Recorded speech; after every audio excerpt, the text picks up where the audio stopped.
Travis P., who do you think is going to win the console war this time?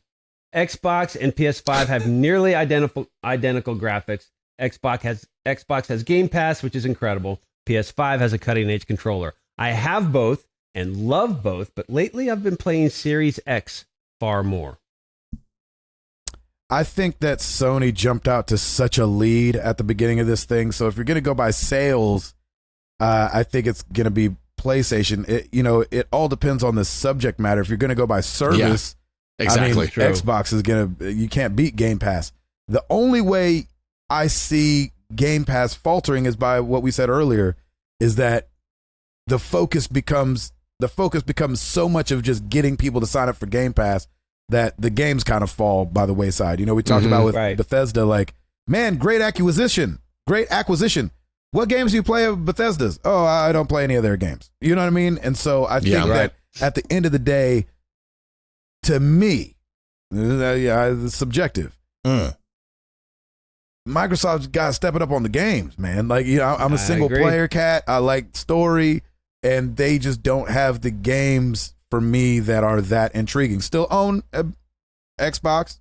I will get a Series X someday, so I'm not hating. But for me, those games just aren't that fun, and I wish they were funner games. I've tried playing the Gears games, and there's some games that I've played over there, but man, I mean the first party games from Sony just kill it for me, man.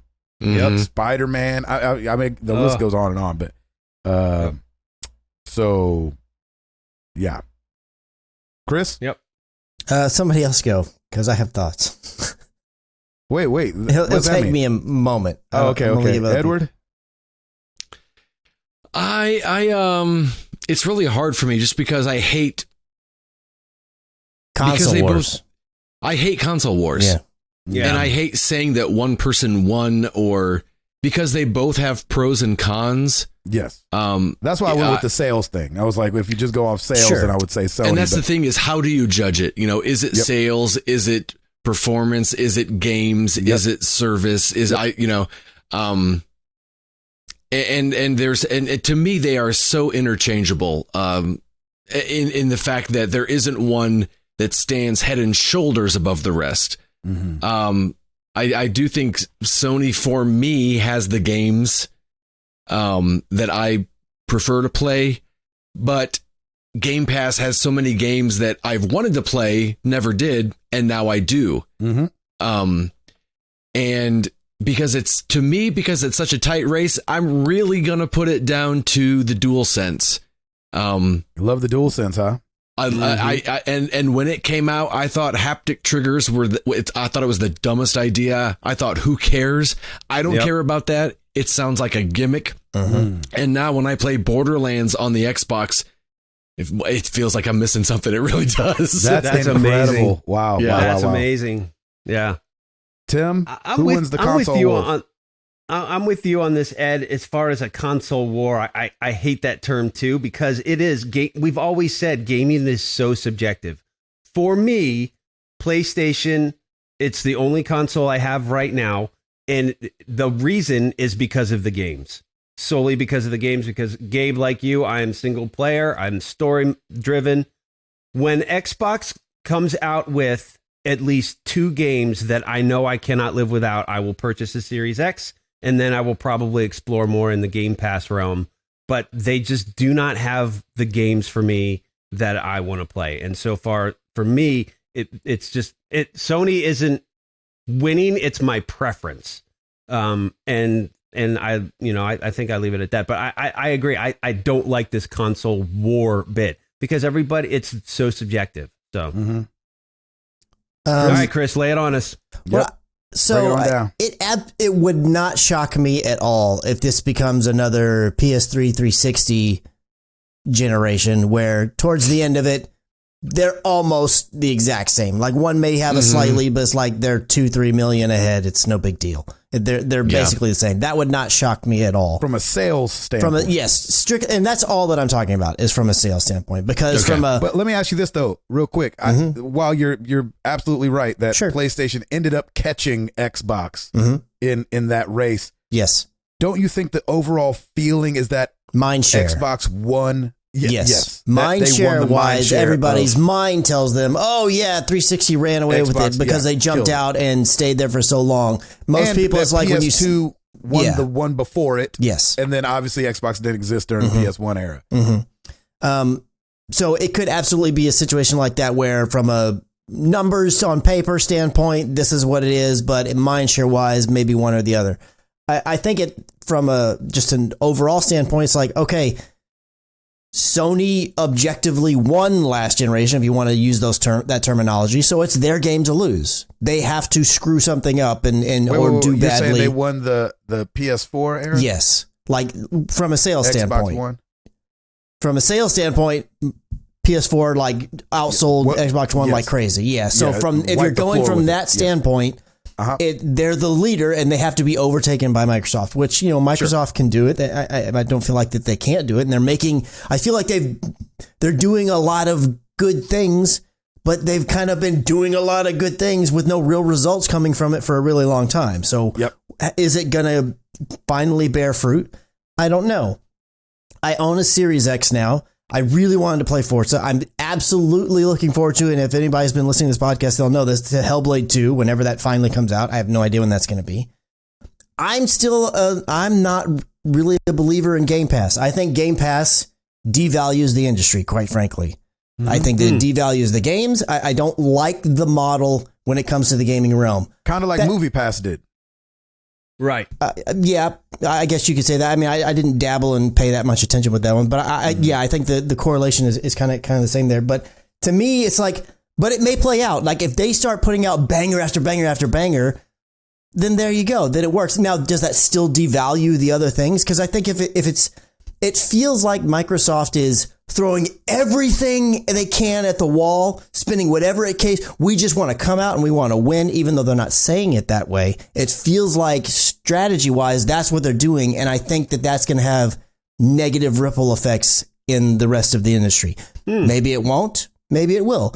What I do know is that for me right now, it's like, even though I don't think they're making good decisions with Game Pass in the way that they're doing it, I'm still going to take advantage of it. Like, why should I not? The benefits, I bought a Series X and I'm playing Forza Horizon. I'm loving it.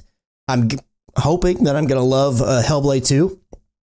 I don't see myself ever buying a game on Xbox. Why should I do that? They've told me I don't need to buy anything. I just play it if it's on Game Pass. If I'm going to buy it, I'm going to buy it on PlayStation. That's where I'm going to buy it. I mean, I don't see a reason to buy a game ever at any point in the time that I own this Series X. And I just feel like that's the way that a lot of people in the Microsoft camp think nowadays. They're being conditioned to that be their thing, just like we've seen with the music stuff, like everything's streaming now, so nobody buys music.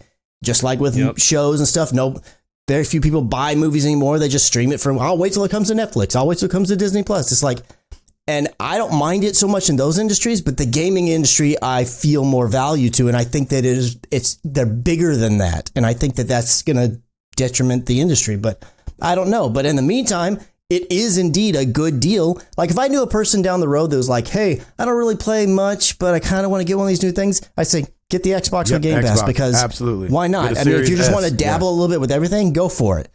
Yep. If there are somebody who's a somewhat established gamer, like I like these games, and they're in this, I'd be like, okay, if you like exclusive or you like story stuff, you feel like that's what you're gravitating towards, you gotta go get a PlayStation. You gotta find a way to get a PS5 or whatever.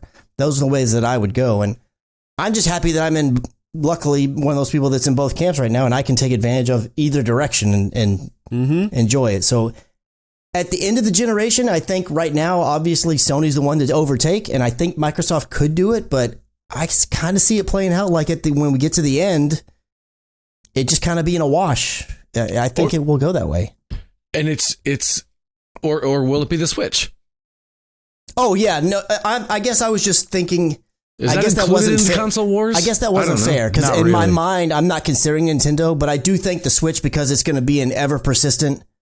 It seems like that's going to be like for going forward. It's just going to be the Switch and whatever versions of it, but it's just going to be known as Switch. I think of the Switch as like as I think of soccer, like in America, it doesn't make that big a splash. It's Sony and it's Microsoft. Soccer? No, I don't think. I'm sorry. play with the Switch. But what I'm saying is, I think Nintendo's playing the world game. You know what I'm saying? Like, yes, they're not even quietly, but they are just consistently selling a crap ton of consoles. A crap ton. You know what I mean? I mean, in the hundreds of millions when it came to the Wii, in the 100 million realm when you're talking about the 3D, you're talking about like the handheld categories, in the millions when you talk about their first party games that they put out. I mean, so it's like they're almost like over here ruling the world quietly because they don't have these big splashy games. And then in America, we break it down to Sony and Microsoft, where it's like we do that same thing with like baseball and football here. We're like baseball, football, and basketball. Like that's the three things, while soccer is the biggest thing in the whole world. Nintendo's over there laughing at our cute little console war. Saying, you guys are playing the same game. We're not even playing the same game. I guess the reason that I didn't even consider Nintendo wasn't because I don't think that they're not a heavy hitter and heavy player. It's just when I think of war, I think of two that are competing, and Nintendo's never really competing with them. Competing. They're off, to they're the playing their beat own of their game. own drum. Nintendo competed with Sega and won that one. Exactly. But if you look at, like, you go to the Wikipedia and you look at the list of best-selling consoles of all time, I could absolutely envision the Switch going to number one, which is higher than the PlayStation 2, which is 155 million, and being the ultimate winner. And I think I don't think this is the only reason, I think a portion of that reason is going to be because every iteration of it is just considered the Switch. Whether it's the light switch, OLED, the original, whatever, they all fall under the sales number of Switch. And I think they're going to be that way forever. So I ultimately think, yes, the Switch is going to become the number one on that list, period. So you could ultimately say they're the winner, period, full stop kind of thing.